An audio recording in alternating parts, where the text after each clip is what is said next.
ફરી આજે આપણે સ્વાધ્યાય 1.2 ના બાકીના દાખલાની ગણતરી કરીશું, તેમજ અવિભાજ્ય સંખ્યાનું પુનરાવર્તન, પ્રમેય 1.3 અને √2 √5 કેવી રીતે અસમય સાબિત કરવી તેની વાત આજે કરીશું. 1.2 માં આપણે 4 દાખલા સુધી ગણતરી કરેલી છે. આજે આપણે 5મો, 6થો અને છેલ્લો 7મો છે એને પૂર્ણ કરી દઈશું. 5મા દાખલાની રકમ આવી છે: કોઈ પ્રાકૃતિક સંખ્યા n માટે 6 ની n ઘાતનો અંતિમ અંક 0 થાય છે કે નહીં તે ચકાસો. વિદ્યાર્થી મિત્રો, કોઈ સંખ્યાનો અંતિમ અંક 0 થાય તો તે 10 વડે વિભાજ્ય હોય. 10 વડે વિભાજ્ય હોય એનો અર્થ કે તે સંખ્યા 2 અને 5 વડે વિભાજ્ય હોવી જોઈએ. એટલે કે તે સંખ્યાના 2 અને 5 એવા 2 અવિભાજ્ય અવયવ હોવા જોઈએ. હવે આપણે 6 ની n ઘાતને ચેક કરીશું. હું પેલું વર્ણન લખી દઉં છું. કોઈ સંખ્યા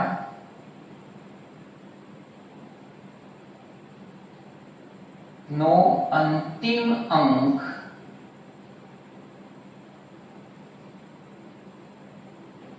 શૂન્ય થાય તે માટે તે સંખ્યા 10 વડે વિભાજ્ય હોવી જોઈએ અથવા 10 વડે વિભાજ્ય થાય. હવે 10 વડે વિભાજ્ય થાય એટલે 2 અને 5 વડે વિભાજ્ય થાય. એટલે કે તે સંખ્યા 2 અને 5 વડે વિભાજ્ય હોય. એનો અર્થ કે એ સંખ્યામાં 2 અને 5 અવિભાજ્ય અવયવ હોવા જોઈએ. ચાલો હવે આપણને 6 ની n ઘાત આપેલું છે, તો હવે 6 ની n ઘાત આને હું આમ લખી શકું: 2 ગુણ્યા 3 ની n ઘાત. તો આના બરાબર 2 ની n ઘાત ગુણ્યા 3 ની n ઘાત. અહીં તમે વિદ્યાર્થી મિત્ર જુઓ કે 2 અવયવ તો છે પણ 5 અવિભાજ્ય અવયવ છે નહીં. આમ 6 ની n ઘાતમાં 5 નો સમાવેશ થતો ન હોવાને કારણે કોઈ પ્રાકૃતિક સંખ્યા n માટે 6 ની n ઘાતનો અંતિમ અંક 0 થશે નહીં.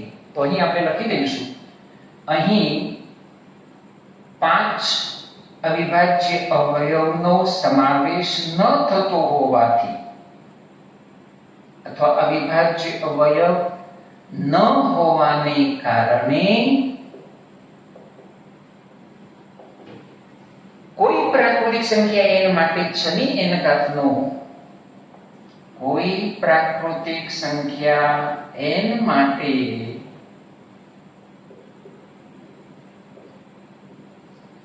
6 ની n ઘાતનો અંતિમ અંક 0 થશે નહીં.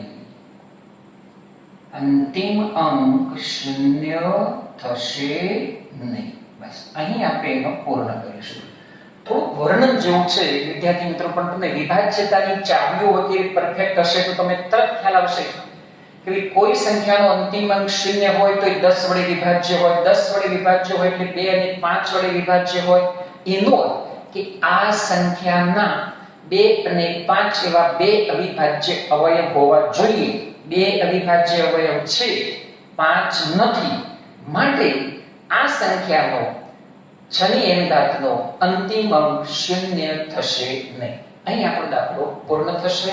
તો તમે આને બરાબર સમજી લેશો. હવે આપણે લઈશું 6થો દાખલો. સમજાવો 7 ગુણ્યા 11 ગુણ્યા 13 વત્તા 13 અને 7 ગુણ્યા 6 ગુણ્યા 5 ગુણ્યા 4 ગુણ્યા 3 ગુણ્યા 2 ગુણ્યા 1 વત્તા 5 શા માટે વિભાજ્ય છે? તો વિદ્યાર્થી મિત્રો, અંકગણિતના મૂળભૂત પ્રમેયને યાદ કરો.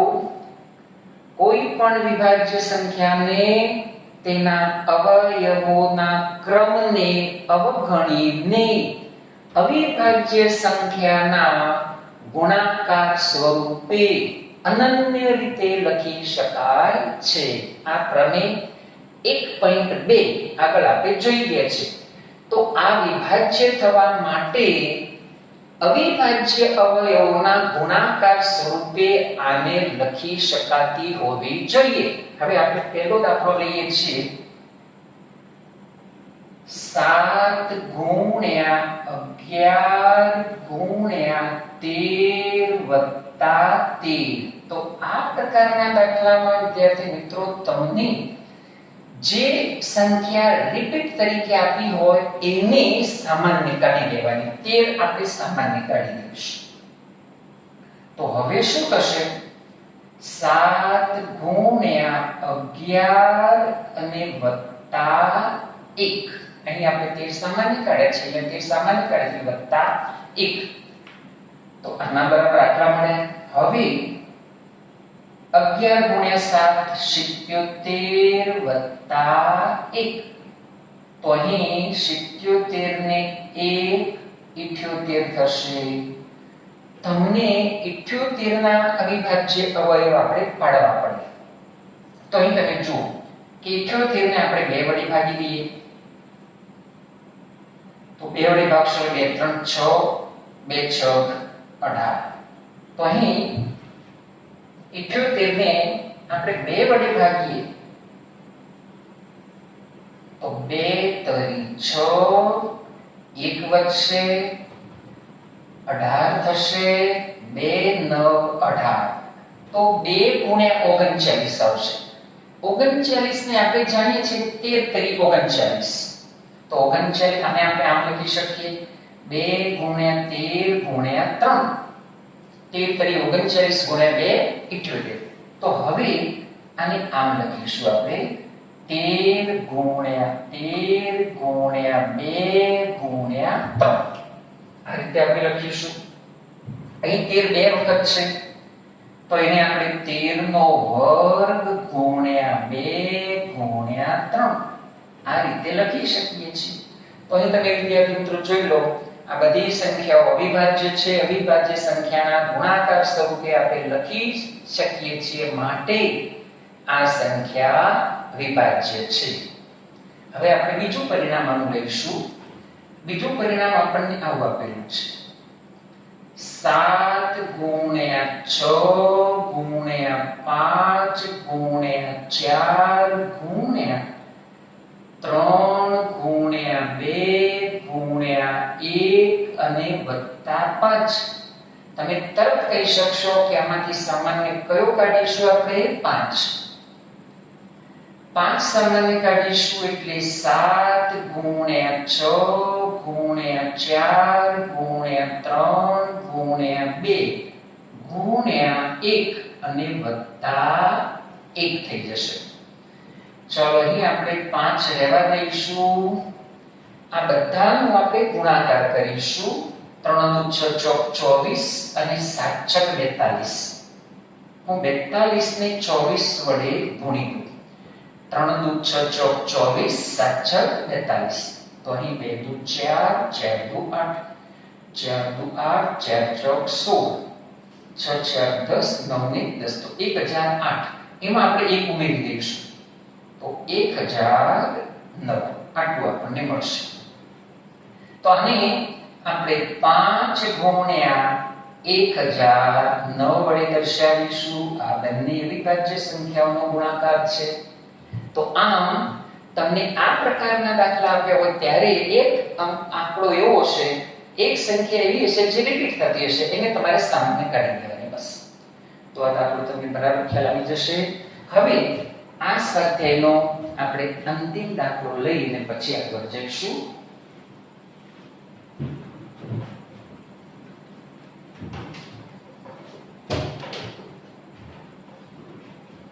સાતમો દાખલો, એની રકમ લાંબી છે, હું સમજાવી દઉં શું કરવાનું આપણે લઈએ. રમતના મેદાનમાં વર્તુળાકાર માર્ગ છે. આવો એક વર્તુળાકાર માર્ગ છે. આ વર્તુળાકાર માર્ગનું એક આરંભ બિંદુ છે. ચાલો આને આપણે આરંભ બિંદુ લઈ લઈએ. સોનિયાને તેનું પરિભ્રમણ પૂર્ણ કરતા 18 મિનિટ લાગે છે. અહીં આપણે લખીશું સોનિયાને લાગતો સમય. સોનિયાને એક પરિભ્રમણ પૂર્ણ કરવા માટે લાગતો સમય. પૂર્ણ કરવા માટે લાગતો સમય એ આપણને આપેલો છે 18 મિનિટ. પછી રવિ એને પરિભ્રમણ પૂર્ણ કરતા 12 મિનિટ લાગે છે. એટલે રવિને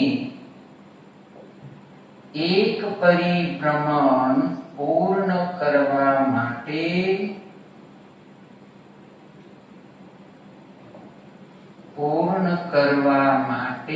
લાગતો સમય એ 12 મિનિટ છે. બરાબર 12 મિનિટ. હવે આપણે શોધવાનું છે કેટલી મિનિટ બાદ બંને ફરી પ્રારંભ બિંદુ આગળ આવશે. આ બંને અહીંથી પરિભ્રમણ કરવાનું ચાલુ કરશે. તમે જુઓ કે સોનિયાની ઝડપ વધારે છે, રવિની ઝડપ ઓછી છે. આ બંને કયા સમયે એ બિંદુએ આગળ ભેગા થશે?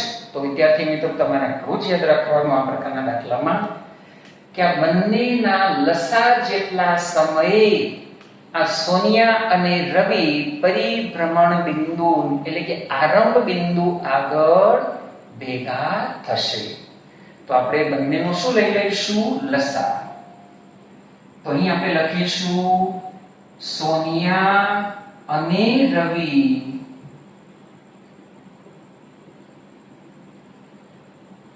તેમના સમય અનુક્રમે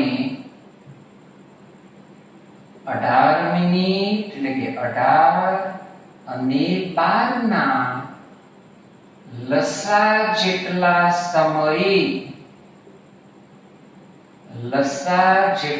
સમયે આરંભ બિંદુ આગળ ભેગા થશે.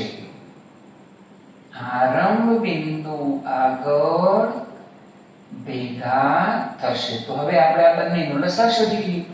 ચાલો 18 ના અવિભાજ્ય અવયવ પાડીએ તો 2 ગુણ્યા 3 નો વર્ગ. પછી 12 આપણને આપેલા છે તો 2 નો વર્ગ ગુણ્યા 3 4 તરી 12. તો લસા 18 અને 12 બરાબર. ચલો અહીંયા 2 અહીં 2 બંનેમાં સામાન્ય છે. આપણે સૌથી મોટી ઘાતાંક લઈ લેવાની તો 2 નો વર્ગ. આ સંખ્યાનો સમાવેશ થઈ ગયો. હવે 3 અને 3 ના વર્ગમાં મોટી ઘાતાંક વાળો આપણે લઈશું 3 ની 2 ઘાત. ચાલો આનો આપણે ગુણાકાર કરી દઈએ તો 2 નો વર્ગ 4, 3 નો વર્ગ 9, 9 ગુણ્યા 4 36 મિનિટ બાદ બંને આરંભ બિંદુ આગળ ભેગા થશે. આરંભ બિંદુ આગળ ભેગા થશે. તો અહીં વિદ્યાર્થી મિત્રો આપણે સ્વાધ્યાય 1.2 ને પૂર્ણ કર્યું. અને હવે અવિભાજ્ય સંખ્યાની વાત કર્યા પછી હું પ્રમેય 1.3 ની વાત કરી દઉં. તમે આ પ્રકારના દાખલાની પૂરતી પ્રેક્ટિસ કરજો. કાલે તમને પીડીએફ સ્વરૂપે પાછા દાખલાની પ્રેક્ટિસ માટે હું તમને કેટલાક દાખલા મોકલીશ. છે અસમય સંખ્યાની વાત થશે. આપણી અસમય સંખ્યાનું પુનરાવર્તન આપણે વાત કરવાની છે. અસમય સંખ્યા. અવિભાજ્ય સંખ્યાનો વિદ્યાર્થી મિત્રો તમને ખ્યાલ છે જ કે જે સંખ્યાના માત્ર બે જ અવયવ હોય, એટલે કે મૂળ સંખ્યા પોતે અને એક, એ અવિભાજ્ય સંખ્યા છે. આપણે વાત કરવાની છે અસમય સંખ્યાની. ચાલો આપણે કેટલાક ઉદાહરણ લઈ લઈએ અને પછી પ્રમેય 1.3 ની વાત કરી અને √2 √5 કેવી રીતે અસમય સાબિત કરી શકાય એની વાત કરી દઈશું. તો તમે જાણો છો કે √2 √5 √7 પાઈ, પછી 0.11, પછી 1110 1110. આ બધી સંખ્યાઓ કેવી સંખ્યાઓ કહેવાશે? અસમય સંખ્યાઓ છે. એટલે કે આ સંખ્યાઓને આપણે p ભાગ્યા q સ્વરૂપમાં દર્શાવી શકીશું નહીં. પાઈ અસમય સંખ્યા છે, પણ પાઈની કિંમત આપણે 22/7 કે 3.14 લઈએ છીએ, જે સમય છે. યાદ રાખજો, તમને કન્ફ્યુઝ કરવા માટે આવું પૂછી શકે કે 22/7 ખાલી જગ્યા સંખ્યા છે, તમે તો એવું જાણો કે પાઈની કિંમત છે તો પાઈ અસમય છે, તો 22/7 અસમય છે. ખોટું. પાઈ અસમય છે, પરંતુ 22/7 સમય છે. હવે આપણે વાત કરીશું પ્રમેય 1.3. પ્રમેય 1.3 ને સમજવા માટે એક ઉદાહરણ લઈશું અને પછી એનું વિધાન લખીશું. આપણે એક સંખ્યા p લઈ લઈએ. આપણે ધારો કે p બરાબર 7. આ અવિભાજ્ય સંખ્યા છે.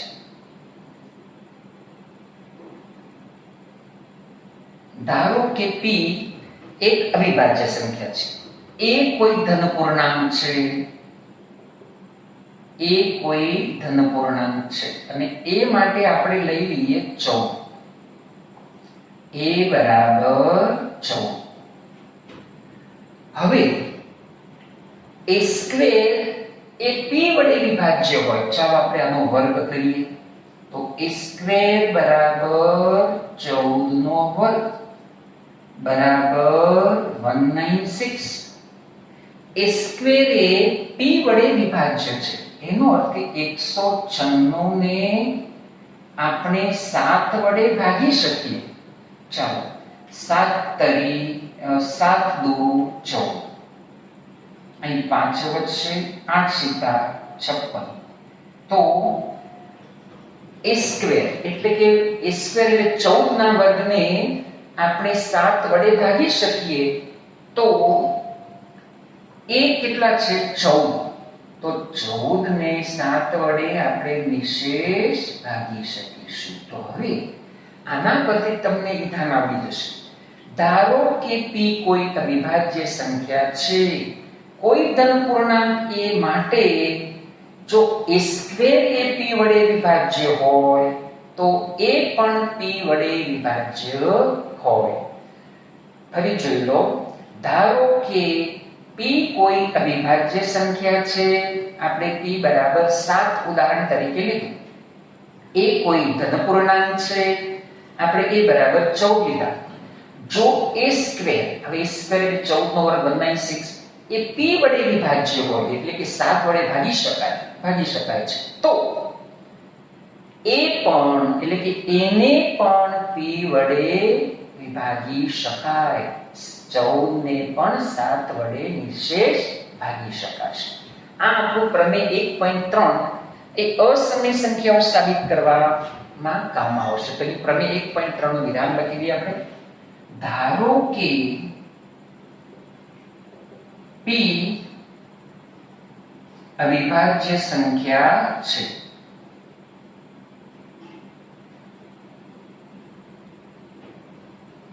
કોઈ ધન પૂર્ણાંક a માટે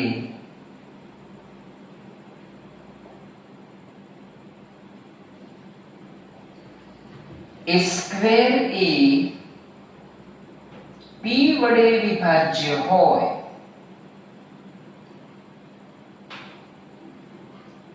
તો એ પણ p વડે વિભાજ્ય થાય. આ આપણું પ્રમેય 1.3 નું વિધાન. આ આપણે યાદ રાખીશું. ધારો કે p અવિભાજ્ય સંખ્યા છે, કોઈ ધન પૂર્ણાંક a માટે a સ્ક્વેર એ p વડે વિભાજ્ય હોય તો એ પણ p વડે વિભાજ્ય થાય. એક ઉદાહરણ લઈ અને તમને સમજાવેલું છે. p બરાબર 7 આપણે લઈએ, અવિભાજ્ય સંખ્યા છે. એ કોઈ ધન પૂર્ણાંક છે, ધન પૂર્ણાંક આપણે 14 લઈએ છીએ. હવે એનો વર્ગ કરીશું 196, તો 196 ને આપણે 7 વડે ભાગી શકીશું, તો 14 ને પણ 7 વડે ભાગી શકાશે. એ આ વિધાનનું અર્થઘટન છે.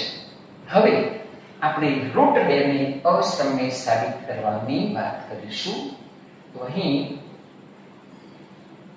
વિદ્યાર્થી મિત્રો, ગયા વર્ષે 2 ગુણમાં પ્રશ્ન પૂછાયેલો આ ચેપ્ટરમાંથી અસમય સાબિત કરવા માટેનો √2. તો અહીં આપણે વાક્ય લખીએ, સાબિત કરો √2 અસમય છે. તો આને આપણે સૌથી પહેલું ઉલટું ધારી લઈશું. ધારો કે √2 સમય છે અને પછી ખોટું પડે છે કે નહીં આપણે ચેક કરીશું. ધારો કે √2 સમય છે. હવે જો સમય સંખ્યા હોય તો સમય સંખ્યાને a ભાગ્યા b સ્વરૂપમાં દર્શાવી શકાય. જ્યાં b ≠ 0 આપણે સમય સંખ્યામાં જોઈ ગયા કે દરેક સમય સંખ્યાને p ભાગ્યા q અથવા a ભાગ્યા b સ્વરૂપમાં દર્શાવી શકાય, જ્યાં છેદ 0 હોવો જોઈએ નહીં. તો અહીં પણ આપણે શું લખીશું? √2 બરાબર a ભાગ્યા b, જ્યાં b ≠ 0, a અને b અવિભાજ્ય પૂર્ણાંકો છે. a અને b અવિભાજ્ય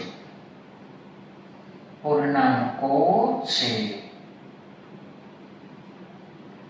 એનો અર્થ કે આ બંનેનો ગુસા કેટલો આવવો જોઈએ? 1 આવવો જોઈએ. એટલે કે a અને b માં એક સામાન્ય અવયવ સિવાયનો કોઈ સામાન્ય અવયવ હોવો જોઈએ નહીં. વિદ્યાર્થી મિત્રો, યાદ રાખો, કોઈ પણ તમને 2 કે 3 અવિભાજ્ય સંખ્યાઓ આપી હોય, દાખલા તરીકે તમને 13 આપ્યા હોય અને 23 આપ્યા હોય અને તમને શોધવાનું કહેવામાં આવે ગુસા, તો તમારે 1 લખવાનો છે. અવિભાજ્ય સંખ્યાઓનો ગુસા હંમેશા 1 થશે અને લસા હંમેશા બંનેના ગુણાકાર જેટલો થશે. 3 સંખ્યાઓ હશે તો 3 સંખ્યાનો ગુણાકાર થશે અને ગુસા પણ ત્રણેયનો 1 થશે. એટલે અવિભાજ્ય સંખ્યા હોય તો એનો ગુસા 1 થાય અને લસા બંનેના ગુણાકાર જેટલો થાય. તો a અને b અવિભાજ્ય પૂર્ણાંકો છે. અવિભાજ્ય પૂર્ણાંકો હોય એટલે સામાન્ય અવયવ a અને b માં 1 આવવો જોઈએ. એનો અર્થ કે આ બંનેનો ગુસા 1 થવો જોઈએ. ચાલો આપણે હવે આગળ ચેક કરીશું.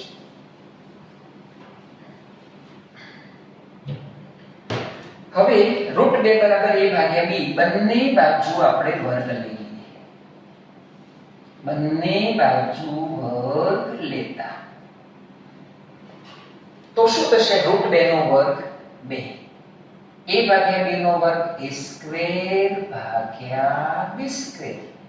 તો અહીં હું a સ્ક્વેર બરાબર 2b સ્ક્વેર લખી શકું. એનો અર્થ કે a સ્ક્વેર એ 2 વડે વિભાજ્ય છે.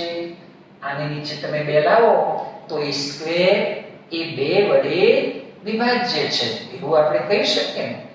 તો અહીં a સ્ક્વેર એ 2 વડે વિભાજ્ય છે. હવે પ્રમેય 1.3 ને યાદ કરો. જો a સ્ક્વેર 2 વડે વિભાજ્ય હોય તો a પણ 2 વડે વિભાજ્ય થાય. તો therefore a 2 વડે વિભાજ્ય છે. શાને આધારે આપણે લખ્યું? તો પ્રમેય 1.3. આને આપણે પરિણામ 1 કહી દઈશું. હવે વિદ્યાર્થી મિત્રો ફરી પાછું આપણે a બરાબર કોઈ પૂર્ણાંક c માટે a બરાબર 2c લઈએ. હવે કોઈ પૂર્ણાંક c માટે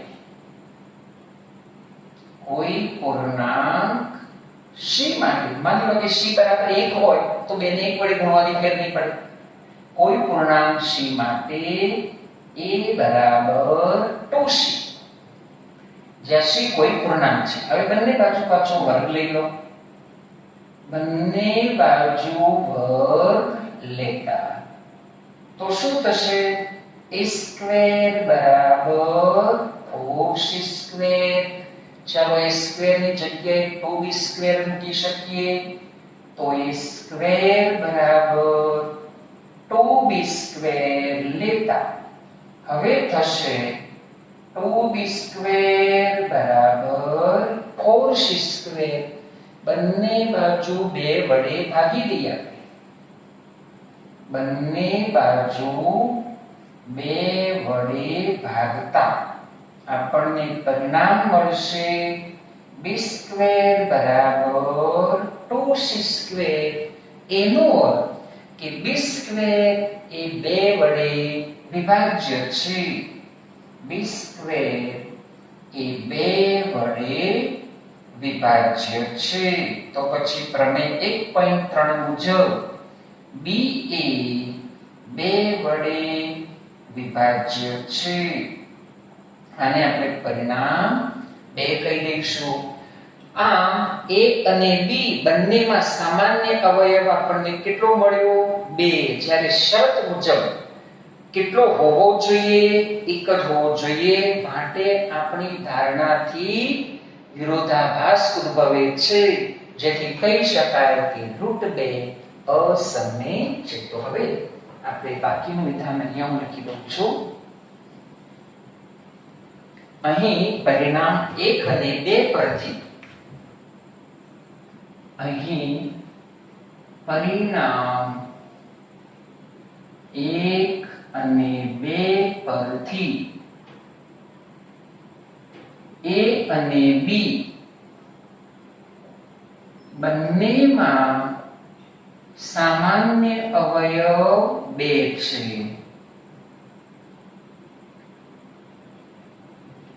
જે આપણી ધારણાથી વિપરીત છે. કારણ કે આપણી ધારણામાં બંનેમાં સામાન્ય અવયવ 1 આવવો જોઈએ. અવિભાજ્ય હોય એટલે સામાન્ય અવયવ 1 હોય. જે આપણી ધારણાથી વિપરીત છે. તો હવે આપણે લખી દઈશું કે √2 જેને આપણે સમય ધાર્યા હતા એ સમય હશે નહીં, પણ શું હશે? √2 અસમય છે. અહીં આપણો દાખલો પૂર્ણ થયો. વિદ્યાર્થી મિત્રો, √5 √7 તમે હોમવર્કમાં અસમય સાબિત કરી દેજો. આ જ રીતે આ બંને દાખલા તમને હોમવર્કમાં આપું છું. √5 અને √7 અસમય સાબિત કરો. તો તમે આ વિડિયોને બરાબર જોઈ અને બધા જ સ્ટેપ વ્યવસ્થિત સમજી અને પછી √5 અને √7 અસમય સાબિત કરવામાં ક્યાંય મુશ્કેલી પડશે નહીં. તમારા કન્સેપ્ટ બરાબર ક્લિયર હશે તો ગણિતમાં ક્યાંય તકલીફ પડવાની નથી. આ દાખલો 2 ગુણમાં માર્ચ 2020માં એસએસસી બોર્ડમાં પૂછાયેલો છે. તો આ પ્રકારના દાખલા પૂછી શકે તો તમે આની પૂરતી પ્રેક્ટિસ કરજો. વિડિયોને વારંવાર જોજો, લાઈક કરજો અને સબસ્ક્રાઇબ કરજો. અને પછી હું જ્યારે પીડીએફ મૂકું એના દાખલાની પૂરતી પ્રેક્ટિસ કરશો તો આ પ્રકારના એટલે કે આ પ્રકરણમાં તમને ક્યાંય મુશ્કેલી પડશે નહીં. અસ્તુ. જય હિન્દ, જય ભારત.